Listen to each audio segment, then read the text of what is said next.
বলবেন কি করে?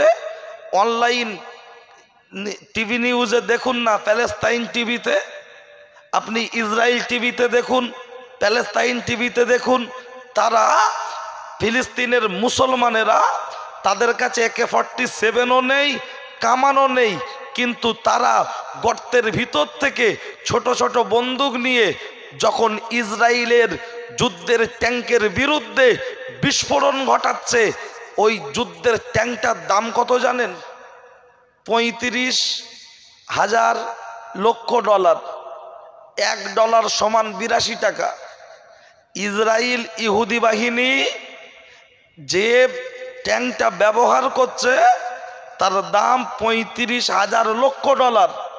$1 সমান ইন্ডিয়ান টাকা হলো 82 টাকা।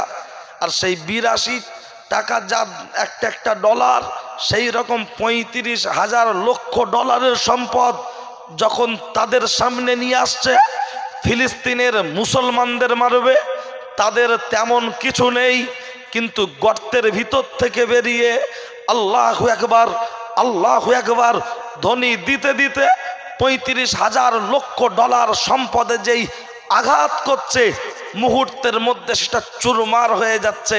একটু বলবেন সুবহানাল্লাহ? আর একটু জোরে হবে না? ইসরায়েলের কাছ থেকে যেন কিছু আবার আমরা ঘুষ টুস না খেয়ে ফেলি। ওরা আল্লাহু আকবার বলছে, ওরা জীবন দিয়ে লড়াই করছে, আর আমরা গোশ ভাত খেয়ে বলছি আল্লাহু আকবার। যেন মনে হয় 4.5 বছর হসপিটাল থেকে আজকে বাড়ি গেছে। একটু ভক্তির সাথে বলবেন, ঠিক আছে? যুবক ভাই যারা বাজারে ঘুরছো, তোমাদের বলছি, যদি মানুষের আত্মা থাকে, যদি মানুষের আত্মা থাকে, সোজা ভিতরে চলে এসো। যদি বিবেক থাকে, বাড়ি চলে যাও। এটা কোনো মেলা নয়, এটা কোনো ফাংশন নয়, জলসা। তোমার মতো ফেরাউন মার্কা মুসলমান আজকের দিনের জন্য আমাদের প্রয়োজন নেই। যদি মনুষ্যত্ব থাকে, মানবতা থাকে, তবে আল্লাহর রাস্তে তোমরা হয় বাড়ি যাও, তা না হলে ভিতরে এসো।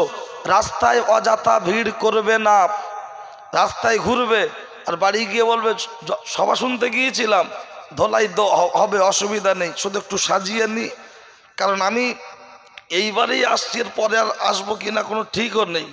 তো এইবারই হলো মনে করছি এই শেষ। তো শেষ যখন একটু মরণ কামড় দিয়ে যাই নাকি, কারণ আমাকে আনবে। আমি বলেছিলাম যে আমার হবে না মনে হয়, বলছে তোমার না হলে জলসাই হবে না, তুমি ডেট দাও। তাহলে আমি যখন না হলে জলসা হবে না, আর আমি ছাড়া খালাতো বললে ঘুরছো কি করে? লজ্জা হয় না? মেয়ে জীবনে দেখেনি, নারী জীবনে দেখেনি বাড়ি বউ নেই, বাড়ি বোন নেই, মা নেই, যার দিকে আঙুল তুলে ঘুরছে সেও তো কারোর মা, কারোর বোন, কারোর বউ। তার নিজের বউটাকে ওরকম করে সাজিয়ে বার করো না, ও পাড়ার লোক দেখবে, লোকের বউয়ের দিকে নজর না দিয়ে। অন্তত আমি সব রকমই দেবো, শুধু সূচনা লগ্নে একটু বলে দিচ্ছি, আমি সেই সাদ্দাম। ইন্টারনেট, ইউটিউবে হাজার হাজার বক্তব্য ঘুরছে, আপনারা শুনছেন, দেখছেন। আজকে যখন দ্বিতীয়বারের জন্য আবার দাওয়াত করে সুযোগ দিয়ে ডেকে এনেছেন, আমি আপনার বাড়িতে আসব, আর আপনি ছোট লোকের ছেঁচড়ার মতো রাস্তায় ঘুরবেন। আমি যদি আপনার শালা হতাম, সুমন্দি হতাম, শ্বশুর হতাম, বোনাই হতাম, আপনি কি আমাকে রেখে ঘরে বসিয়ে আপনি উঠোনে, বারান্দায়, রাস্তায় ঘুরতে পারতেন? তাহলে যদি তা না হয়, আল উলামা ওয়ারাসাতুল আম্বিয়া, আলেমরা নবীদের ওয়ারেস, আমরা তোমাদের বোনাই নয়, তোমাদের শালা নয়, সুমন্দি নয়, নবীদের ওয়ারেস। আমাদেরকে দাওয়াত করে ডেকে এনে কোন লজ্জায় প্যান্ডেলকে অ্যাভয়েড করে রাস্তায় রাস্তায় ঘুরছো? যদি মনুষ্যত্ব থাকে, রাস্তা ছেড়ে বাড়ি যাও। জলসা শোনার কথা বলবো না, যদি বাড়ি যেতে মন না চায় তাহলে মজলিসে এসো। আমার দাবিটা কি অন্যায় হচ্ছে বাবা? অন্যায় নেই তো? ঠিক আছে তো? ব্যাস, ভিতরের লোক যারা আছে এনারাই হলেন একদম পারফেক্ট ভোটার, আর বাকি যারা এদিক ওদিক হচ্ছে ডাউটফুল ভোটার। মানে ওরা ভোট দেওয়ার অধিকার থাকতেও পারে, নাও পারে। তা এখন অনলাইন ফর্ম ফিল আপ সুযোগ চলছে, এখন আসলে ওরা হ্যাঁ না মতামত দিতে পারবে, আর তা না হলে শুধু ওদের ধোলাই চলবে, ঠিক কি না? চলুন তাহলে এবার প্রাণ খুলে মহাব্বতে দরুদ আল্লাহুম্মা সাল্লি আলা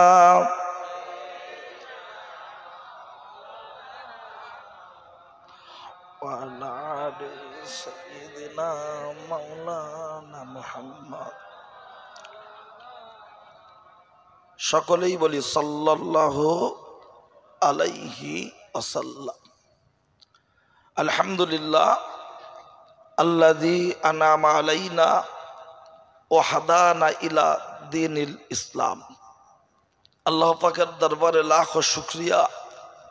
আমি যে সময় মাইকে মুখ দিয়েছি, এই সময় একদল মানুষ আছে রাস্তায়, আরেক দল মানুষ আছে শয়তানি ধান্দায়।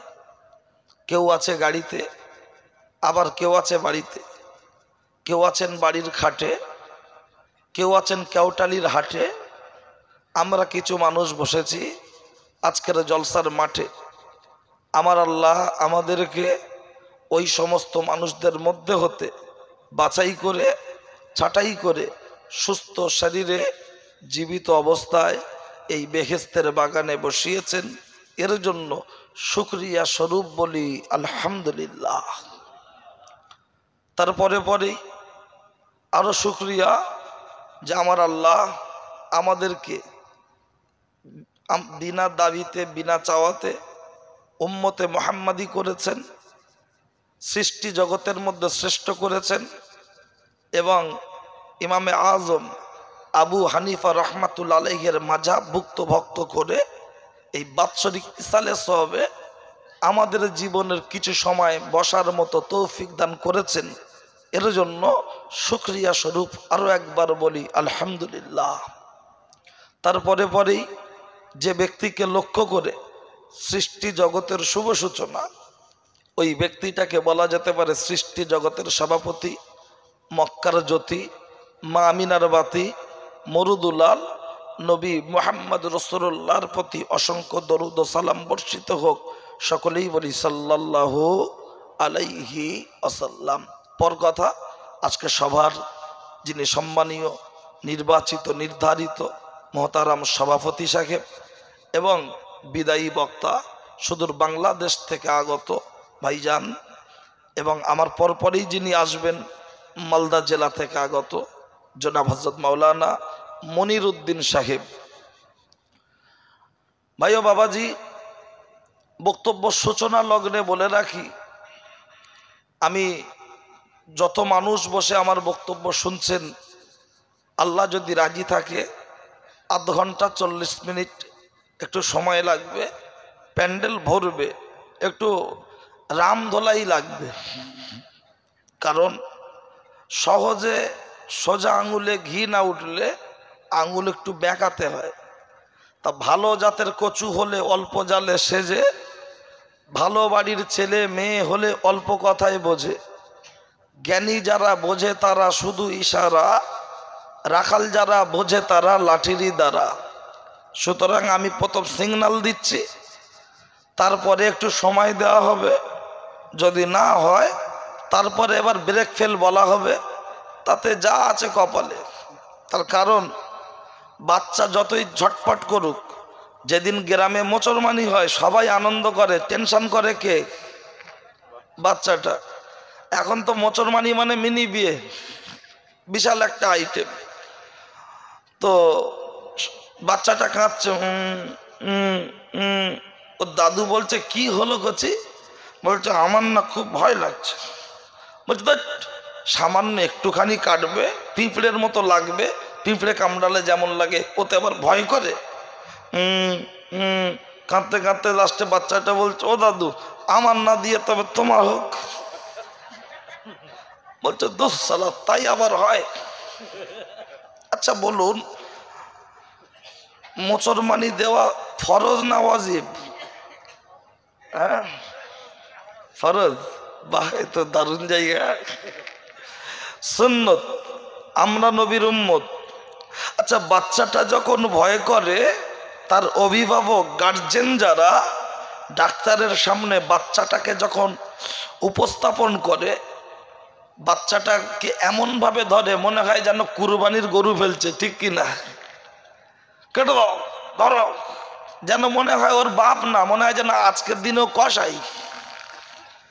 তাহলে একটা সুন্নত পালনের ক্ষেত্রে যদি এতটা ভূমিকা রাখে, তাহলে ঠিক তদ্রূপ আল্লাহর ফরজ হুকুম পালনের ক্ষেত্রে গার্জেনদেরকেও বাচ্চাদের প্রতি তেমন কসাইয়ের মতো ভূমিকা পালন করার প্রয়োজন আছে না নাই? কিন্তু আমরা সুন্নতের বেলা বিশাল কিছু পালন করি, আর ফরজের বেলা তখন আমরা সেগুলো খুঁজি না। তাই অনুরোধ, আমার বক্তব্য প্রয়োজনে রেকর্ড করুন। এরা তো করছে ইউটিউবাররা, আপনারাও রেকর্ড করুন। যদি মনে হয় কোনো কথা আমি ভুল বলছি, একটু আমাকে ধরিয়ে দেবেন, খোকা এটা তোর ভুল হচ্ছে, আমি চেষ্টা করব সংশোধন করে নেওয়ার। আদম সন্তান তো, ভুল হতে পারে। আর যদি মনে হয় না খোকা ঠিক বলছে, তাহলে আল্লাহ রাস্তে আপনারা মেনে নেবেন। অপশান দুটো, ভুল হতে পারে। এই মেয়েরা এত কথা বলছে কেন? ওরা কি ভিডিও দেখতে পাচ্ছে? ওদের এলসিডি দেখানো হচ্ছে এইটা, তাই তো? আচ্ছা মায়েরা কথা বলো না, আমি তো এমনি গাইনি স্পেশালিস্ট। আমি যখন এসেছি দেখছি ডেলিভারি কখন হয়, তা বেশি কথা না বলে চুপচাপ বসেন, ঠিক সময় মতো আগে এদিকটা দিয়ে নিই, তারপর ওদিকে যাচ্ছি। চলুন এবার। সাউন্ড ঠিক আছে, সাউন্ডে কোনো সমস্যা নেই। বাইরে আসতে হোক জোরে হোক, আমার অত অবজেকশন নেই, আমার ভিতরে আমার ঠিক আছে। বুঝা গেছে? আজকের বক্তব্য প্রথম সূচনা লগ্নে মনে রাখুন, এই জলসা এক শ্রেণীর মানুষ দিচ্ছে চাঁদা, আবার কেউ দিচ্ছে বাধা দিয়ে বলছে জলসা টলসা দিতে হবে না দাদা। ফাংশন হলে তারা বাধা দেয় না, যাত্রা হলে তারা বাধা দেয় না, কিন্তু জলসা হলে এক শ্রেণীর মানুষ যেন বিরাট একটা সমালোচনার বাধার সম্মুখীন করছে। এরকম কিছু আধার কার্ডে মুসলমান, এরকম কিছু মুসলমান আছে না নাই? আমি সাদ্দাম হোসেন ওপেন চ্যালেঞ্জ করে বলছি, 2023 সাল ডিসেম্বর মাস এই কেওটালিতে দাঁড়িয়ে বলছি, এখনো দিনের মজলিসের প্রয়োজন আছে। কেমন? যেমন মনে রাখুন, বর্তমান সমাজে যেমন চলছে চাই না, সে কিন্তু আদেও আমাদের চায় না। আমরা তাকে ছাড়ি না, পকেটে ছাড়া রাখি না, তাকে ছাড়া বাঁচি না, যার নাম হলো আপনার এই যে মোবাইল। এ যে কি জিনিস, ইমানদারের ইমান করে দিচ্ছে ফিনিশ, শেষ। কেমন? রাসূলুল্লাহ বলেছেন, গান বাজনা রিংটোনের আওয়াজ এটা হলো শয়তানের ঘন্টা, ভিতরে আছে ইমান নামক একটা পাঁচিল। গ্রাম বাংলায় আজ থেকে 20-30 বছর আগে দেখতাম মাটির পাঁচিল দেওয়া থাকতো বাড়ির সামনে, আর পাঁচিলের উপরে এরকম ছাওয়া থাকতো না বাবা। যদি জিজ্ঞাসা করা হয় ছেয়েছেন কেন, তখন বলতো আসমান থেকে পানি হলে প্রাচীরটা ডিসব্যালেন্স হয়ে যাবে, পড়ে যাবে, তার জন্য করে ছেয়ে দেওয়ার দরকার। ভিতরে যখন ইমান নামক পাঁচিল আছে, আর দুই কান থেকে গান বাজানোর আওয়াজ প্রতিনিয়ত যখন পড়ছে, ওই পাঁচিরটা পড়ে যাচ্ছে কি যাচ্ছে না? দুর্বল হচ্ছে কি হচ্ছে না? ওই মোবাইলে রাখছে ছবি মমতা, ভাই ভাই দেখাচ্ছে ক্ষমতা, রাখছে ছবি বুদ্ধ, ভাই ভাই লেগে যাচ্ছে যুদ্ধ। মোবাইলে রাখছে ছবি দেব, আমাদের বাড়ির ছেলে মেয়েরা হাবড়া পার্কে ঘন ঘন দিচ্ছে খেপ। ওই মোবাইলে রাখছে ছবি আজহার, আল্লাহ ও রসুল আমাদের উপর হচ্ছে অনেক বেজার, অখুশি। মাঝে মধ্যে ওই মোবাইলটা নিয়ে কম্পিউটারে গিয়ে বলছে একটু ভাইরাস কেটকে দেবে। বলছে কেন? বলছে রহমত আলী পা তুলেছে, পা নামে না, সেট হ্যাং করে দেড় গেছে। তা সফটওয়্যার আপডেট করে ঠিকঠাক করে বাড়িয়ে এনে বলছে লাভলু শুধু ক্যামেরা দেখ, ছবি দেখ, র্যাম দেখ, চিপ দেখ, ব্যাটারি দেখ, কিন্তু আমার আল্লাহ বলছেন বান্দা যে জিনিসগুলো নিয়ে তোমরা পাগল হচ্ছ, ল্যাপটপ, কম্পিউটার, হেলিকপ্টার, গাড়ি বাড়ি, এগুলো পৃথিবীর মধ্যে নামি দামি নয়। তাহলে নামি দামি কোনটা? আমার আল্লাহর কোরআন বললেন সেটা লাকাদ খলাকনাল ইনসানা ফি আহসানি তাকবীম। টোটাল পৃথিবীর মধ্যে যা কিছু পাঠানো হলো এর মধ্যে সবচাইতে নামি সবচাইতে দামি তার নাম হলো মানুষ। আল্লাহ আমাদের দিয়েছেন আক্কেল জ্ঞান হোশ, আমরা কাজ করছি হয়ে বেহোশ। আমরা মানুষ যখন নামি মানুষ যখন দামি, সামান্য 10,000 টাকা মোবাইলের যদি প্রসেসর থাকতে পারে, র্যাম থাকতে পারে, এই মানুষ নামক মোবাইল এর প্রসেসর, র্যাম, হার্ড ডিস্ক থাকতে পারে কি পারে না? থাকাটা তো স্বাভাবিক ব্যাপার। শুধু যদি বলি আছে, পাবলিক বলবে। মরহুম মাওলানা আমজাদ হোসেন সাহেব তারকেশ্বর বাগবাড়ি বাড়ি খুব ভালো ওয়াজ করতো। আমাদের হাবড়া নগর উখড়ার মোড়ে গাড়ি অ্যাক্সিডেন্ট ইন্তেকাল করেছিল, আর তার ছেলে সাদ্দাম হোসেন এসেছে, ওয়াজ করেছে, অল্প হয়ে গেছে গল্প। তার জন্য এখন বলবো হাদিস, আগে বলেছি কোরআন। অবশ্যই প্রমাণটা নিয়ে নেন। ও মা চাচি খালা, শুনছো রাতের বেলা, একটু পরে কানটা করবে ঝালাপালা, তৈরি থাকো খালা। আল্লাহর নবী বলেছেন ইন্না ফিল জাসাদি লামুদগাতুন ওয়া ইজা সলুহাত সলুহাল জাসাদু কুল্লুহু ওয়া ইজা ফাসাদাত ফাসাদাল জাসাদু কুল্লুহু আলা ওয়া হিয়াল কলব। মানব দেহের মধ্যে এক টুকরো গোস্তের পিণ্ড আছে যেটার নাম হলো হৃৎপিণ্ড। আছে না নাই? হৃৎপিণ্ড, ওইটার নাম হলো আপনার চিপ, ওইটার নাম হলো কলব। ওইটা যার হবে কালো তার তামাম জীবনটা বরবাদ হয়ে গেল। ওইটা যার হবে কালো জলসার দিনে মেলায় মেলায় ঘুরবে বলো। ওইটা যার হবে কালো জলসার দিনে মেয়েদের পিছন ছাড়বে না বলো। ওইটা যার হবে সাদা মেলায় ঘুরলে বিবেক দেবে বাধা। ওইটা যার হবে সাদা বাড়িতে বসে গল্প করলে বিবেক দেবে বাধা। ওইটা যার হবে সাদা এদিক ওদিক আড্ডা দিলে বিবেক দেবে বাধা। ওইটা যার হবে ফরসা দিনের মজলিসে বসলে পাবে অনেক ভরসা। ভরসা পেতে পেতে এমন একটা জায়গা তৈরি হবে আমার আল্লাহর তরফ থেকে ওই বান্দার কপালে লিখে দেয়া হবে দিস ইজ এ সুপারম্যান। তুমি হল আল্লাহর মাহবুব বান্দা, আল্লাহর অলি বান্দা। আল্লাহর অলি হতে গেলে আল্লাহর অলির বোনাই হতে হয় না, ছেলে হতে হয় না, খালু হতে হয় না, মামা হতে হয় না, তার বংশে জন্মগ্রহণ করতে হয় না, তার ভাইপো হতে হয় না। কোরআন সুন্নাহ অনুযায়ী নিজের জীবনটাকে গঠন করতে পারলে আমার আল্লাহর তরফ থেকে অটোমেটিক সে ঘোষণা পেয়ে যাবে। এখন জিজ্ঞাসা হলো, ও ছেলেরা, মোবাইলের চেপে ভাইরাস ঢুকলে কম্পিউটার, গাড়ি খারাপ হলে গ্যারেজ, জামা ময়লা হলে লন্ড্রি ধোপা, আমাদের রোগ হলে আপনার অ্যাপেন্ডিক্স, জ্বর, ডায়রিয়া, কলেরা, করোনা, যাই হোক তার জন্য হসপিটাল, ডাক্তারখানা, সেখানে ট্রিটমেন্ট করা হয়। কিন্তু কলবের যে রোগগুলো আছে পৃথিবীর কোন হসপিটালে ট্রিটমেন্ট করবেন? যারা বলে জলসার প্রয়োজন নাই, দিনের মজলিসের দরকার নাই, ওরে বাপের বেটা, কপাল ফাটা, মাথা মোটা, হতভাগা। তোমার কাছে আমার জানতে মন চাইছে, কার কাছে? যারা জলসার বিরোধিতা করে, যারা দিনের মজলিসের বিরোধিতা করে, তার কাছে আমার জানতে মন চাইছে, ওরে বাপের বেটা, কপাল ফাটা, মাথা মোটা। ওটা তো মেলায় ঘুরলে ওর রোগ সারবে না। শালিকে নিয়ে আলোয় ফুচকা খাইয়ে অন্ধকারে গিয়ে ফুচকা উসুল করলে ওর রোগ সারবে না। শ্বশুর বাড়িতে এসে খাটের উপরে বসে হাঁসের মতো গিলে শুয়ে থাকলে ওর রোগ সারবে না। ওর যদি রোগ সারাতে হয় পৃথিবীর মধ্যে কয়েকটা জায়গা আছে, তার মধ্যে একটি হলো মজলিস, আর একটা হলো মজলিস, একটা হলো মসজিদ, আর একটা হলো মজলিস। মজলিস মানে হলো যেখানে দিনের কথা আলোচনা হয়, ওটা হলো মজলিস। আর আরেকটা হলো মসজিদ। এখন যারা জলসার বিরোধিতা করে ওদেরকে যদি লক্ষ্য করলে জিজ্ঞাসা করা যায়, জুম্মার দিনে ইমাম সাহেব বায়ান বক্তব্য যা করে তুমি কি তা শোনো? ভালো করে খবর নেন। খুতবার শেষ টাইমে যায়, 2 রাকাত পরে বেরিয়ে আসে, কথা ঠিক কিনা? 2 রাকাত। ওর খুতবা শোনার টাইম নেই, খুতবার আগের বক্তব্য শোনার টাইম নেই। যেন মনে হয় আল্লামা জাকান্দানি রহমাতুল্লাহ আলাইহি, ওর ফতোয়া শুনলে মাথা খারাপ, দেমাগ কাজ করে না। জলসায় আসলে অসুবিধার, মেলায় ঘুরলে কি সুবিধা?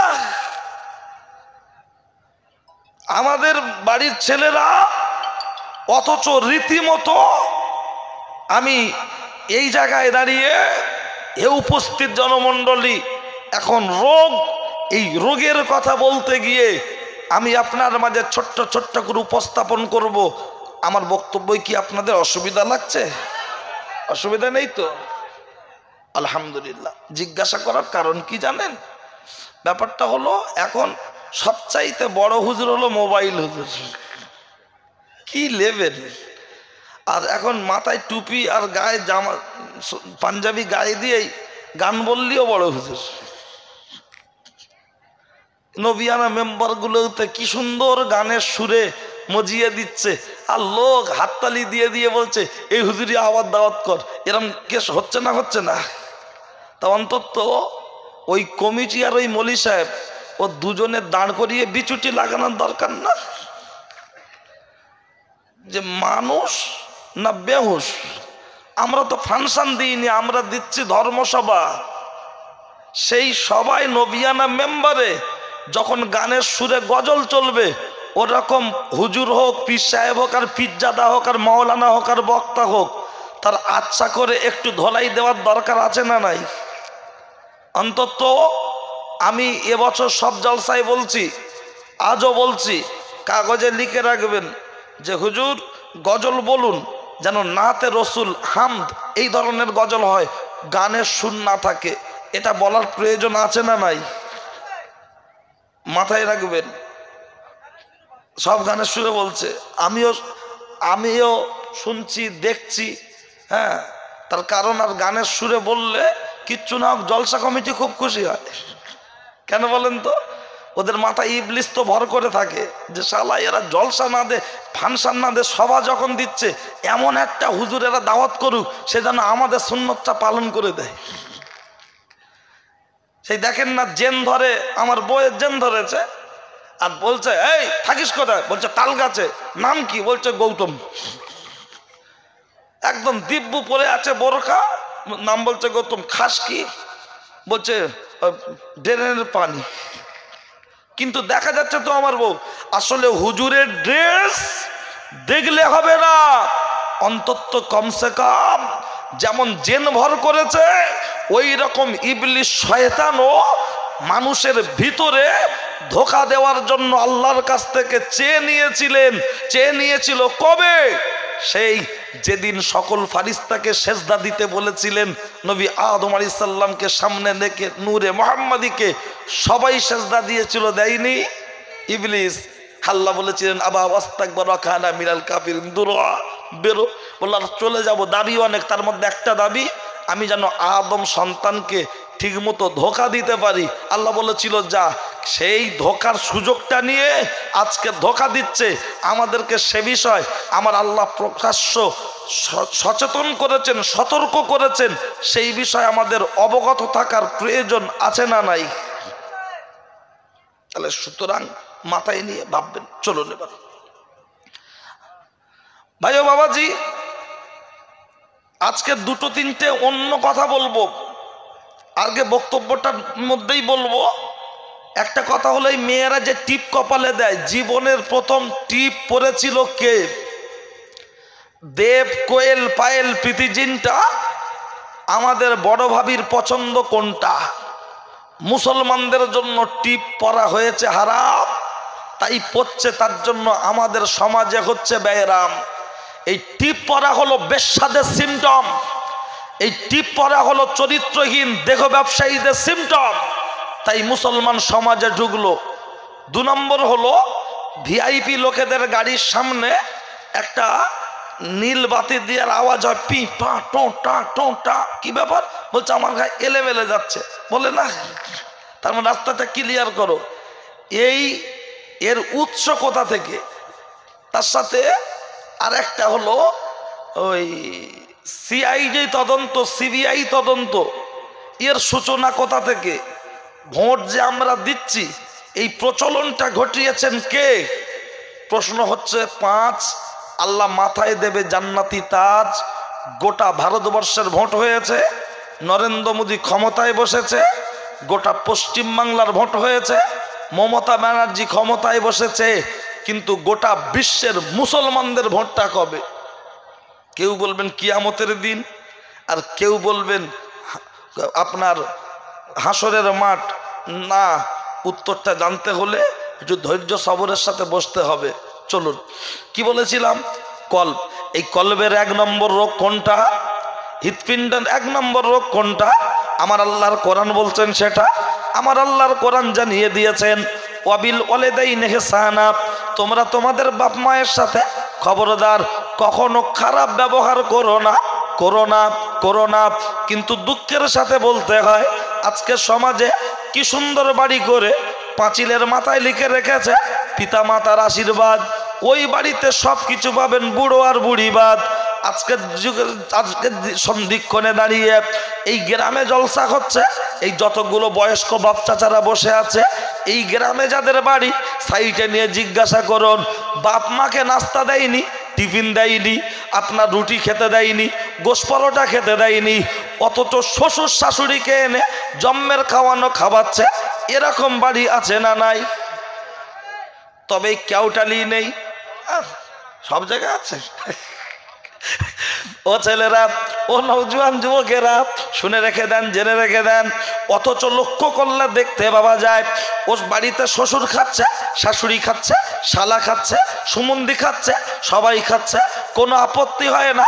শুধু বাপ আর মাকে ভাত দেয় না, হাসি মুখে ভাত দেয় না, হাসি মুখে ভাত দেয় না। বাড়িতে হাঁস পুষলে ফেলে দেবে কেন? হাঁসের খাওয়ানো সেই ডাব্বা যার নাম মালসা, ওতে দিয়ে যেমন গুলে দিচ্ছে, হাঁস একদম মশলা মুড়ি মনে করে খেয়ে নিচ্ছে, ওই রকম বুড়ো বুড়িকে কোন রকম দুটো দিচ্ছে, খুশির সাথে দেয় না। অথচ আমাদের দাওয়াত করে, আমরা আসলে আমাদের হাতে হাত দিয়ে মোসাফা করে বলে হুজুর দোয়া করবেন, দোয়া করবেন। কেন, কি খবর? বলছে কারবার ভালো চলে না, ব্যবসায় উন্নতি হয় না, ফসলে পোকা লেগেছে, কলকাতায় মহাজন পেমেন্ট দিচ্ছে না, হুজুর দোয়া করবেন। ওরে সাদ্দাম হোসেনের দোয়া তোর জন্য খোদার দরবারে পৌঁছাবে না, পৌঁছাবে না। বলবেন সাদ্দাম হোসেন তুমি ছোট হুজুর, তোমার দোয়া না পৌঁছাতে পারে তোমার আব্বা আমজাদ হুজুর বিখ্যাত বক্তা ছিল, মারা গেল, ওই হুজুর বেঁচে থাকলে তার দোয়া হতো কবুল হতো, হবে না, হবে না। বলবে সাদ্দাম হোসেন তার থেকে বড় হুজুর নিয়ে আসবো। কত বড় হুজুর নিয়ে আসবেন? কাবা শরীফ থেকে যদি ইমাম সাহেব ভাড়াই করে নিয়ে এসে ও যদি বাড়িতে বসিয়ে কাঁদানো হয়, ওর জন্য নাজাত পেতে পারে না, শান্তি পেতে পারে না, বরঞ্চ ওর মাথায় বাজ পড়বে, বাজ পড়বে। পৃথিবীর কোনো হুজুরের দোয়া কবুল হবে না, হবে না। বলবেন আপনি প্রমাণ দিতে পারবেন? প্রমাণ যদি না দিতে পারি, আছে একটা ছোট মতো গাড়ি, কেউটালি গ্রামে দিয়ে চলে যাব বাড়ি, কখনো করব না দেরি। বক্তারা বলে না, বললে আর দ্বিতীয়বার কমিটির লোক দাওয়াত করতে চাইবে না, আর যদিও দাওয়াত কিছু না বলে এবছরের নজরানা কম দেবে। তাই বক্তারা, বেশিরভাগ বক্তা উচিত কথাগুলো বলে না, বলে না। কিন্তু আমার নাম সাদ্দাম, আমার নেই কোনো দাম, কথাগুলো হবে টাইগার বাম, শুনলে আসবে অনেক কাম, দিতে পারবো না আপনাদের সময়ের দাম। যে কথা বলছিলাম, আমাদের দাওয়াত করা হয়েছে, এসেছি, রোগ যেটা দেখবো তার ট্রিটমেন্ট চলবে, কোনো অসুবিধা নাই। বলবেন প্রমাণ দেওয়ার জন্য প্রথম নম্বরে আমি আপনাকে বলে রাখি, আল্লাহর নবী সাল্লাল্লাহু আলাইহি ওয়াসাল্লাম দাঁড়িয়ে রয়েছে, একজন মহিলা এসে বললেন ইয়া রাসূলুল্লাহ, ইয়া হাবিবাল্লাহ, আমার স্বামীর জবান বন্ধ হয়ে গেছে, খুব কষ্ট অনুভব করছে, জানি না, মনে হয় সে বাঁচবে না, মারা যাবে। ইয়া রাসূলুল্লাহ, ইয়া হাবিবাল্লাহ, একটুখানি ব্যবস্থা করুন, কি করা যায়? আল্লাহর নবী বললেন, ও মহিলা, তোমার শ্বশুর শাশুড়ি কেউ কি জীবিত আছে? আল্লাহর নবীর সামনে দাঁড়িয়ে মহিলা বললেন, ইয়া রাসূলুল্লাহ, শ্বশুর জীবিত নাই, শাশুড়ি জীবিত আছে। আল্লাহর নবী বললেন, তোমার শাশুড়িকে ডেকে আনো। যখন ডেকে আনা হয়েছে, জিজ্ঞাসা করা হচ্ছে, ও বৃদ্ধা জননী, তোমার বাচ্চার আচরণ ছিল কেমন? মা জননী বলছেন, ইয়া রাসূলুল্লাহ, গ্রামে 10 জন দানশীল ব্যক্তির মধ্যে আমার ছেলে হলো একজন। আল্লাহর নবী বলছেন, ও কথা জিজ্ঞাসা করিনি, তুমি মা, গর্ভধারিণী মা, তোমার সাথে কেমন আচরণ করতো গো? দয়ার নবীর সামনে দাঁড়িয়ে মা ডুগরে কেঁদে বলছে, ইয়া রাসূলুল্লাহ, আমার সাথে বড্ড খারাপ ব্যবহার করত, জঘন্য ব্যবহার করত, আমাকে সহ্য করত না, আমার কোনো কথাও সইত না। আল্লাহর নবী বললেন, ও বাবা আলী, জলদি করে যাও না চলি, কিছু শুষ্ক কাঠ নিয়ে এসো। যখন কাঠ আনার কথা বলেছে, মা জননী বলছেন, ইয়া রাসূলুল্লাহ, ইয়া হাবিবাল্লাহ, শুষ্ক কাঠ নিয়ে কি করবেন? বলছে কাঠগুলোকে জ্বলন্ত আগুন দাউ দাউ করে জ্বলবে, আর তোমার বাচ্চাকে ওই আগুনে নিক্ষেপ করা হবে। আল্লাহর নবী বললেন, আল্লাহর নবীর কাছ থেকে শুনে মা জননী ডুগরে কেঁদে উঠে বলছেন, ইয়া রাসূলুল্লাহ, ইয়া হাবিবাল্লাহ, আমার বাচ্চা আমাকে যতই কষ্ট দিক, কিন্তু আমার বাচ্চাকে আমি আগুনে নিক্ষেপ করতে দিতে চাই না। একবার জোরে বলুন সুবহানাল্লাহ। কেন সুবহানাল্লাহ বলতে বললাম? তার কারণ হলো, মা বলছে যতই কষ্ট হোক বাচ্চাকে আগুনে ফেলতে দেবো না। এটাই হলো মা, এটাই হলো মা। আর আজকে ছেলে বলছে মা যত কষ্ট হয় হোক, হাত খরচা দেওয়া যাবে না। ওর বউ আজকে 150 টাকা লেছে, শুধু ফুচকা খাবে। ওর ছেলে লেছে 250 টাকা, ও শালি এসে লেছে 400 টাকা। ও শালার বউ এসছে, ও তখন বলছে ফুচকা হাতে দেবো না, তোমার গালে দেবো। তাহলে শালি পালো হাত খরচা, বউ পেলো হাত খরচা, বাচ্চা পেলো হাত খরচা, অথচ নিজের গর্ভধারিণী মা, তার কাছেও দুটো বাচ্চা গিয়ে বলবে, ও নানি টাকা দাও, ও না টাকা দাও। তাহলে বাপ মায়ের হাতেও হাত খরচা দেওয়ার প্রয়োজন আছে না নাই? এরা বাপ মা দেবে না, মাজারের বাক্সই দেবে। এরা বাপ মায়ের হাতে দেবে না, আজমিরির হাঁড়িতে দেবে। বলবেন হুজুর আপনি কি ওইসবের বিরোধী? হ্যাঁ আমি বিরোধী। বলে আপনার আব্বাই ফুরফুরা শরীফ মসজিদের ইমাম ছিল, আর আপনি পিট্টির মানে? না, আমি মানি। আমি ওই মাতাল মুরিদ না। কি বলছি মাথায় ঢুকেছে? কোন হুজুর আজ পর্যন্ত বলেছে আমি মারা যাওয়ার পরে আমার মাজারে টাকা দাও, আমার পায়ে কদম মুসি করো, আমার হাতে মোসাফা করে নজরানা দাও? কোন হুজুর আজ পর্যন্ত বলেনি। আমরা হুজুরের নজরানা দেওয়ার জন্য গুঁতোগুঁতি করছি, হুজুর লাও, হুজুর লাও, হুজুর লাও। হুজুর নেবে না, পাশে রেখে পায়ে ধরে শুয়ে পড়ছে। মাজারে টাকা চাইনি, মাজারে দিচ্ছে। আর মা ডাক্তার দেখানোর জন্য বলছে, ও কচি 200 টাকা দেবে, একটু হসপিটালে যায়। তখন বলছে আমি কি তোমার একটা ছেলে, আর ওগুলো কি 20 আনা? ওদের কাছে চাইতে পারো না? আমার কি ক্ষমতা আছে?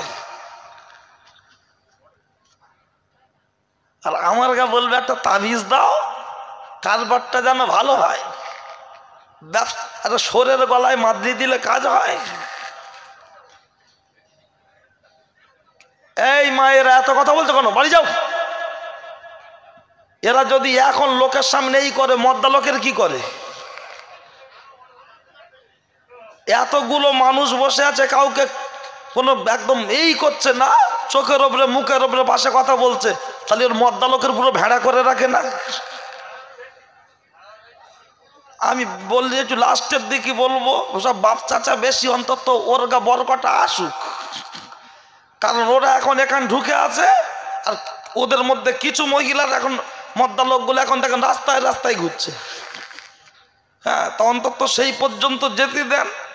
আগে আইবুড়ো মেয়েদের পিছনে লোক ঘুরতে, এখন সব বউদের পিছনে ঘুরছে। আইবুড়ো মেয়েদের বাজারে ধস নেমেছে, অন্তত সে পর্যন্ত যায়, একটু অপেক্ষা করুন। আমি যদি শুধু গোটা সাইড থেকে যদি জমির বাউন্ডারি ঠিক করতে করতে যদি চাষের সিজন শেষ হয়, তো ওয়াচ করবো কখন? যদি ভালো না লাগে বাড়ি চলে যাও। স্বামী জ্বালানো, শাশুড়ি জ্বালানো, ননদ জ্বালানো, এখন এসে মলি সাহেবদের জ্বালাচ্ছে। হ্যাঁ ঠিক আছে তো, লাঠির ঢেকি চড়ে ওঠে। আরে নারী জাত, এর যদি কেউ একবার মেরেছে, খালি বলে মেরে দেখো, বলে না? আচ্ছা, ওই যেই বলে মেরে দেখো, তত মার বেশি খায় না কম খায়? বেশি খায় না? আমি মনে হচ্ছে কখনো আমার ক্যাসেটে শুনেছেন, এই জায়গাটার নাম বললে সে আবার কি করে, বেড়াচাপা। আমি আর কিছু বলবো না, ছেলেটা শুধু বেড়াচাপা। আমাকে একদিন ফোন করে বলছে, ও হয় আমি না, আমার বোধ তালাক দিস। আনছি ক তালাকরা? বলছে 1 কোটি তালাক। ফোন রাখ। আর আমি অনেক আগে থেকে বেড়াচাপা, দেগঙ্গা, ওদিকে আপনার হাড়োয়া, ওদিকে আপনার বাদুড়িয়া, খোলাপোতা, এই আশেপাশে আমি আজ 7-8 বছর ধরে আমার জলসা শুরু হওয়ার থেকে ওই দিক থেকে। তো আর ওই এলাকায় যেখানে জলসায় আসি ও সামনে বসে ওয়াজ শুনতো, তা সেইভাবে একটা পরিচয়। ওই এলাকায় আমার প্রথম জলসা হলো 14ই মাঘ, আমার খুব ভালো মনে আছে, তখন আমার দাড়ি টাড়িও ওঠেনি। তো ওই জলসাতে আমি গিয়ে যাওয়ার পর ওর সাথে পরিচয় প্রথম হয়। তা ও একদিন যখন ফোন করে বললো আমার গিন্নির তালাক দিয়েছে, আমরা ক তালাক? বলছে 1 কোটি তালাক। হ্যাঁ, ফোন রাখ। সেদিন কার্তিক মাসের 30 তারিখ, 30 হোক আর 31 হোক, শেষ তারিখ। যেই ফোন কেটে দিয়েছি, কিছুক্ষণ পরে ঘুরিয়ে বলছো, ও ভাই আল্লাহর কিরে ফোন কাটবেন না, একটু শোনেন, আমি আর কি করছি নি। তাই বললাম তুই সত্যি তালাক দিয়েছি? বলছে আল্লাহর কিরে। তাই আমি বললাম আজকের তো মাসের শেষ, আগামীকাল 1লা অঘ্রাণ যদুরাটি হসপিটাল মোড় বলে একটা জায়গা আছে, ওখানে আমার জলসা আছে, আমি যাবো, তো সাথে দেখা করবো, রাখ। বললে যথারীতি ওখানে আসলাম, এসে বললাম এই তোর সে বউ কোথায়? বলছে ভাই সে গ্যারেজে আছে। আল্লাহ, বউ গ্যারেজে? একটু পাগলা মতো, বউ গ্যারেজে? বলছে আপনি বুঝতে পারেন না? বলছে বাপের বাড়ি। এ তো সালা পুরো সার্ভিস সেন্টার। কিছু মদ্দা লোক আছে দেখবেন বউ নিয়ে সংসার করে, আর একটু চিঁচি করলি বলে বাপের বাড়ি যাবে, মানে এ পুরুষ না হলে হিজড়ে। তুমি বউ নিয়ে সংসার করবে, তোমার শালাদের বিয়ে হয়েছে আলাদা, শ্বশুর শাশুড়ির বয়স হয়েছে, তারা ডাক্তার দেখানোর টাকা পায় না, আর তুমি বউটার নিয়ে নার্সিংহোম মনে করে তুলে দিচ্ছ, ডাক্তার খরচা তারা পাবে কোথায়? মজা করবে তুমি, সেবা করবে তোমার, আর ডাক্তার দেখাবে তারা। ওই রকম পুরুষ যারা আছে অন্তত কচু গাছে গলায় দড়ি দিক, 4 গ্লাসে ডুবে মরুক, আর কচু গাছে গলায় দড়ি দিক। তো আমি বললাম তা তোর বড় ডাক। বলছে ভাইজান আমি তালাক দিয়েছি, আমি ডাকতে পারবো? তা আমি তখন বললাম তা তুই ডাইরেক্ট করবি কেন, সেকেন্ড পকেট মার। তাই কোনোভাবে ওর বউ আসলো, 3-4 জন সামনে। বললাম এই কি হয়েছে বলো তো? ঘন্টা টমটা দিয়ে বলছে আমি বলবো না, যা বলার আমার স্বামী বলুক। আমি বুঝতে পেরেছি পুরো রাবে অবস্থি। তাই বললাম তুই বল। বলছে ভাইজান সকালবেলা দোকানে যাব, জামা টামা গায়ে দিয়ে নিয়েছি, দোকান খুলবো গিয়ে একটু ঝগড়া হয়েছে, একটা মেরেছি। বলছে মেরে দেখ। তা কতক্ষণ চুপ করে থাকবো? আবার যেই 2টা মেরেছি, বলছে মেরে দেখ। বলছে মেরে মেরে আমার হাত জ্বালা করছে। বলছে বল মার। লাস্টে আমি রেগে রেগে বলছি তোর তালাক দেবো। বলছে তোর বাপের সাহস আছে, দে দেখ। বলে ভাই যেই বলে তোর বাপের সাহস আছে বলে দেখ, আমি তখন বলেছি 1 তালাক 2 তালাক, বলে চুপ করে আছি। ও তখন বলছে আর একবার বলে দেখ তোর মাথা খাবো। বলে ভাই যেই বলেছে আর একবার বলে দেখ তোর মাথা খাবো। আমি আর রাগ সইতে না পেরে আমি তবে রে 3 তালাক 100 তালাক 1 কোটি তালাক, তোর তালাক তোর মার তালাক, পাড়া শুদ্ধ তালাক। বলছে সামলা। আমি কথাটা শুনে ওর খালি দেখছি মানুষ না অন্য কিছু।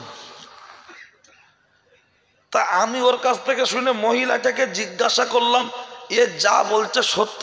বলছে হুম। আমি কার দোষ? বলছে সব আমার।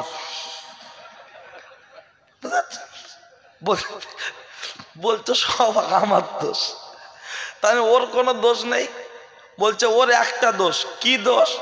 বলছে হুজুর আমার না হয় তালাক দিয়েছে, ও আমার মাকে ও তালাক দিয়েছে। আমি কখনো কখনো বলি দেখবেন মেয়েদের বুদ্ধিও কম, ভাগে জমি জায়গা ফারায়েস অনুযায়ী ছেলে বেশি পায় না মেয়ে বেশি পায়? ছেলে বেশি পায়, মেয়ে কম পায়। তাই বুদ্ধিও কম, ভাগে জমি জায়গাও কম। আর এরা এত বকবে মনে হবে যেন আকাশবাণী কলকাতা খবর পড়ছে। এটা আমার গল্প বলার উদ্দেশ্য না, শিক্ষণীয় বিষয় হলো এটাই, একজন যখন রেগে যাবে আরেকজন যদি চুপ থাকে তালাকের মতো চরম সিদ্ধান্তে কখনো পৌঁছাবে না। নারী এবং পুরুষ, স্বামী এবং স্ত্রী, যে বা যারা শুনছেন শুনবেন, সকলের উদ্দেশ্যে বলছি একজন যখন গরম হবে আরেকজন তখন একটু চুপ থাকবেন। ও বকে বকে যখন ওর ব্যাটারি লো দেবে, এবার আপনি শুরু করবেন, তখন দেখবেন অতটা অশান্তি হবে না। কিন্তু যখন একসঙ্গে দুজন ফাইটিং শুরু হয়, মারধর কোচাকুচি ধাক্কা ধাক্কি হয়ে লাস্টে বলছে, ও হুজুর সে রাগ করে না, ঝগড়া করতে করতে তালাক দিয়েছে, 3 তালাক, ও কি বউ আর নেওয়া যাবে? যদি মুফতি সাহেবরা বলেন না, তখন বলো হুজুর রাগ করে করে বলেছে। আচ্ছা তালাক কি রাগ করে বলে না ভালোবাসতে বাসতে বলে? আর এই সমস্যাটা ইদানিং প্রায় ঘটছে। আর প্রায় ঘটার কারণ, ট্রান্সমিটার জ্বলে যায় কখন? যখন ট্রান্সমিটারের হিসাবের থেকে লোডটা বেশি পড়ে। কথা ঠিক না ভুল? তা ওর মনের ভালোবাসার জায়গায় মিটারের পাশ থেকে আবার যখন কেউ হুম মারে, তখন ওর ভিতরটা অটোমেটিক ট্রান্সমিটারটা জ্বলে স্বামীর থেকে মনটা কনভার্ট হয়ে ফেসবুকে সেই দেবের দিকে যায়। দিচ্ছি আলোচনা আছে, একটু আগিয়ে নিয়ে যাই, তারপরে দেখছি সবাই মিলে একটু তকবীর দেবো না? আর এই তকবীর এটাই আমি দিই না, যেগুলো সারা রাতের জলসা আমার ভোরবেলা টাইম থাকে আমি চা দিতেও দিই না, একটু তকবীর দেওয়াই। তাতে আপনারা বিরক্তি হবেন না তো? মাঝে মধ্যে একটু মাইন্ডটা অন্যদিকে চলে গেলে একটু তকবীর দেওয়া। চলুন, কি আলোচনা করছিলাম ভুলে যাইনি। তাহলে টাকা বাপমার না দিয়ে ওরা মাজারের হাঁড়িতে দিচ্ছে। আর যত মাজার আছে, যে মাজারগুলো শিরক বেদাত হয়, অধিকাংশ মাজার কমিটি বোতলখোর। কথা ঠিক কি না? তাহলে খাবে কে? মাজারে না দিয়ে মাজারের বাইরে যারা বসে আছে তাদের দাও। আর মাজারে তোমার যেতে বলেছে কে? জ্যান্ত বাপের সাথে আলাপ করে না, মায়ের সাথে আলাপ করে না, ও আজমিরি যাচ্ছে জিয়ারত করতে, 18,000 টাকা খরচা, ও আবার একা যায় না, ও ওর শালা মরে গেছে, শালার বোনে আজমিরি যাচ্ছে। একজনের বউ আরেকজনের সাথে যাচ্ছে। যারা গাড়ি করে দেখবেন, বাসে করে যারা যায়, একটু ভালো করে সাইড থেকে খবর নেবেন যে কটা মহিলা যাচ্ছে, স্বামীওয়ালা কটা, স্বামী না নিয়ে যাচ্ছে কটা। অথচ আজমিরে যাওয়াটা আপনার জন্য ওয়াজিব নয় আর ফরজ নয়, নামাজটা হলো ফরজ। সেখানে নামাজের কোনো কারবার নেই, শুধু বিড়ি আর বিড়ি, খৈনি আর খৈনি, তামাকের গন্ধে মাথা খারাপ। আমি বলবো, যারা বাপকে ভাত দেয় না, মাকে ভাত দেয় না, এদের জন্য আজমিরের হুজুর পীর সাহেব নয়, বসিরহাটের আল্লামা হুজুর পীর সাহেব নয়, এদের জন্য দাদা হুজুর পীর সাহেব নয়, এদের জন্য পীর হলো ইবলিস, শয়তান। শয়তান। আর দ্বিতীয় নম্বর পীর হলো এদের বাড়ির বউ। চিনতে পারে না কেউ। এই দুনিয়ায় সবচাইতে বড় পীর যদি থাকতে হয়, আমার জন্য আমার বাপ, আপনার জন্য আপনার বাপ, আমার জন্য আমার মা, আপনার জন্য আপনার মা। মুখে দাড়ি না থাকতে পারে, নামাজ না পড়তে পারে, বাপ পাগল হতে পারে, কিন্তু সে আমার জন্মদাতা পিতা। কথা ঠিক কি না? মাথায় রাখুন, আবার এখান থেকে দেবো। আর আমি বলেছিলাম মাথায় বাজ পড়বে, প্রমাণ দিচ্ছে। আগে এই কথাটা একটু আগিয়ে নি। ও ছেলেরা, ও নওজোয়ান যুবকেরা, আল্লাহর নবীর সামনে দাঁড়িয়ে সেই মহিলা মনে আছে? মা বলবেন সাদ্দাম হোসেন মনে হচ্ছে ভুলে গেছে। না, ভুলবো না ইনশাল্লাহ। আপনারা শুধু একটু স্মরণ রেখে দেবেন। আল্লাহর নবীর সামনে দাঁড়িয়ে মা বলছেন, ইয়া রাসূলুল্লাহ, তাহলে আমি বাচ্চাকে আগুনে নিক্ষেপ করতে দেব না। আল্লাহর নবী বললেন, একটি কাজ আছে, কাজটা খুব কঠিন। কি কাজ? সেটা কি আপনি করতে পারবেন? কাজটা খুব কঠিন। মা জননী বলছেন, ইয়া রাসূলুল্লাহ, ইয়া হাবিবাল্লাহ, বাচ্চার জন্য মায়ের কাছে কোনো কঠিন কাজ হতে পারে না। না, মায়ের কাছে সব কাজ সহজ, সব কাজ সহজ। আর বাস্তবটা হলো তাই। যেমন দেখবেন এই মাঘ মাসের ঠান্ডা, আমরা যখন মানুষ হয়েছি, এখন তো আমাদের 28, 30, 32 বছর বয়স, কিন্তু 30 বছর আগে এলাকায় তেমন পাকা বাড়ি ছিল না, খাট ছিল না, তক্তপোষ ছিল না, শুতে হতো মেঝে, চটের বস্তা বিছিয়ে দিয়ে তার উপরে বিছানা ফেলতে হতো।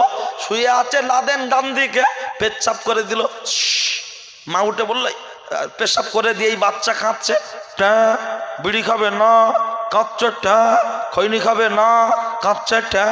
ছোট বাচ্চা, ওর কান্না, খিদে লাগলে কান্না লাগে, আপনার কষ্ট হলে কান্না লাগে, ও আপনার ভিজে গেলে কাঁদে, সবটাই কান্নায় সিগনাল বুঝে নিতে হয়। মা চেক করে করে দেখছে, এ তো লাদেন পেশাব করে দিয়েছে, তুলে বাম দিকে শোয়ালো। বাম দিকে যেই শুয়েছে 1 ঘন্টা পরে লাদেন আবার ঝেড়ে দিয়েছে, আবার কাঁদছে ট্যা ট্যা ট্যা। মা দেখলো গায়ে দেওয়ার মতো আর কম্বল নাই। এখন তো প্রত্যেকটা বাড়িতে 2-3টে করে ব্ল্যাঙ্কেট এক্সট্রা তোলা আছে, কিন্তু 30 বছর আগে আমার মা চাচিদের পরনের ঠিক মতো কাপড় জুটতো না না। তাহলে মা পেশাবের উপরে শুয়ে বাচ্চাটা বুকের উপরে শুয়ে নিয়ে একটা কাঁথা গায়ের উপরে চাপিয়ে দিয়ে, যেমন এগরোল জড়ায় কাগজে ওই রকম জড়িয়ে বাচ্চাটাকে বুকের উপরে চেপে রেখে একবার হাত চেপে দেখছে, পা চেপে দেখছে আমার বাচ্চার ঠান্ডা লাগছে কি না, লাগছে কি না। শীতকালে পানিটা হলো সবচাইতে কষ্ট, আর সেই পানির উপরে যে মা শুয়ে শুয়ে রাত কাটাতে পারে, সেই মা বাচ্চার জন্য সমস্ত কাজ করতে পারে কি পারে না? লক্ষ্য করলে দেখতে পাওয়া যায়। আল্লাহর নবীর সামনে দাঁড়িয়ে মহিলা বললেন, ইয়া রাসূলুল্লাহ, ইয়া হাবিবাল্লাহ, আমার বাচ্চার জন্য আমার কাছে কোনো কঠিন কাজ নাই, সবটাই আমি করতে পারবো। আল্লাহর নবী বললেন, ঠিক আছে, তোমার বাচ্চাকে তোমাকে ক্ষমা করতে হবে, তুমি কি পারবে? মা জননী ডুগরে কেঁদে উঠে বললেন, ইয়া রাসূলুল্লাহ, আমি ক্ষমা করে দিলাম, ক্ষমা করে দিলাম, ক্ষমা করে দিলাম। আল্লাহর নবী বললেন, আমিন, যাও যাও, বেরিয়ে যাও। মা যখন চলে যাচ্ছে আল্লাহর নবী বললেন, ও বাবা আলী, একটু জলদি করে যাও না, চলি। মা হেঁটে হেঁটে যাচ্ছে, মা আগে বাড়িতে পৌঁছায় কি? মায়ের ক্ষমা করাটা আগে বাড়িতে পৌঁছায়, একটু দেখার দরকার আছে। যাও বাবা যাও। কিতাবের মধ্যে এসেছে হযরত আলী কারামুল্লাহ ওয়াজহু যখন বাড়িতে পৌঁছে গেলেন, গিয়ে দেখতে পাচ্ছে যে ছেলেটার জবান বন্ধ হয়েছিল, ওই ছেলেটাই মুখে মুখে পড়ছে লা ইলাহা ইল্লাল্লাহু মুহাম্মাদুর রাসূলুল্লাহ সাল্লাল্লাহু আলাইহি ওয়াসাল্লাম। মা যখন বাড়িতে প্রবেশ করেছেন, প্রবেশ করার পরে বাচ্চা মায়ের কাছে ক্ষমা চাইছেন। মা বেটা দুজনে একে অপরকে জড়িয়ে ধরে কান্নাকাটি করছে। অনেক কথোপকথনের পরে বাচ্চাটা ছেড়ে দিল। কিছু সময় পরে কালেমা পড়তে পড়তে ওই বাচ্চাটা ইন্তেকাল করে গেল। ইন্না লিল্লাহি ওয়া ইন্না ইলাইহি রাজিউন। একটু জোরে বলুন সুবহানাল্লাহ। কিতাবের মধ্যে এসেছে, কিতাবের মধ্যে এসেছে ওই বাচ্চার মা যদি ক্ষমা না করত, ওর মুখে কলেমা নসিব হতো না, কলেমা জুটতো না। এই কাউটালি ছেলে মেয়েরা, এই স্বরূপনগরের মা চাচি খালা, একটু শুনে রেখে দাও, জেনে রেখে দাও, ওই মা যদি ক্ষমা না করত, ওই মা যদি ক্ষমা না করত, ওই ছেলেটার মুখে কলেমা জুটতো না, কলেমা জুটতো না। তাহলে মা কি জিনিস তাকে আমরা চিনতে পারিনি। অথচ লক্ষ্য করলে দেখতে পাওয়া যায় দোয়া নেওয়ার জন্য হুজুরকে দাওয়াত করে বলছে, হুজুর খাও খাও। যদি বলি খাবো না, কেন? আমার পেট হয়ে গেছে খাজা বাবার ডেক, আমার পেট হয়ে গেছে ইন্ডিয়ার গেট, খাবো না। তখন বলছে, হুজুর চর্বি বাদে শরীর দেবো, লাও লাও, সিনার পিস খাও খাও। যদি বলি খাবো না, বলছে কেন? আঙ্গুর আপেল বেদানা। ও হুজুর তোমার কি কিছুই চলবে না? না খাবো না। তখন বলছে, হুজুর বিশাল আয়োজন, না খেলে কমিটির ছেলেদের হতে পারে মরণ, একটু খাও একটু খাও। আমার জিজ্ঞাসা, সাদ্দামকে খাওয়ানোর আগে তোর মাকে পাশে বসিয়ে চামচে তুলে কবে বলেছি আব্বা খাও, মা খাও, আব্বা খাও, মা খাও? না না না না না না, আব্বা মাকে দেওয়ার মতো ওর যোগ্যতায় কুলাইনি। বরঞ্চ শ্বশুর এসেছে, বলছে আম্মাজি কি খাবে? বেগুনি আর পেঁয়াজি, নাও আম্মাজি, নাও নাও নাও। শ্বশুরকে খাওয়াচ্ছে, শাশুড়িকে খাওয়াচ্ছে, শালাকে খাওয়াচ্ছে, মসজিদের ইমাম সাহেবকে খাওয়াচ্ছে, আর হুজুরকে দাওয়াত করে এনে 15,000 টাকা ভিজিট দেবে। আবার হুজুরকে বলছে, হুজুর খাও খাও খাও। ওরে সাদ্দাম হোসেনকে খাইয়ে লাভ হবে না, লাভ হবে না। খাওয়াতে যদি হয় তোমার বুড়ো বাপটাকে খেতে দাও, বলবে আমার বাপের মুখে দাড়ি নাই, আমার বাপ নামাজ পড়ে না। তোমার বাপের মুখে দাড়ি নাই থাক, নামাজ নাই পড়ুক, ওই বাপের হাত তুলে দোয়া করতে হয় না, হাত তুলে বদদোয়া করতে হয় না। পিছনে হুজুর বসে আছে, জিজ্ঞাসা করে নেবেন। বাপ বলবে উফ আহ, এটা হবে আপনার আমার জন্য বদদোয়া। মা বলবে উফ আহ, এটা হবে আপনার আমার জন্য বদদোয়া। আর বাপ আর মা দিলে দিলে দিলে দিলে খুশি থাকবে, এটা হবে আপনার আমার জন্য দোয়া। দোয়া দোয়া দোয়া করার জন্য হুজুরের হাতে নজরানা দেওয়ার দরকার হয় না, দোয়া নেওয়ার জন্য হুজুরের পায়ে কদম মুসি করার দরকার হয় না। তুমি বাপের পায়ের ধারে বসে পড়ো গো, বলবে হুজুর আমার বাপ বিড়ি খায়। তোমার বাপ বিড়ি খায় তো কি হয়েছে, তুমি তো বোতল খাও।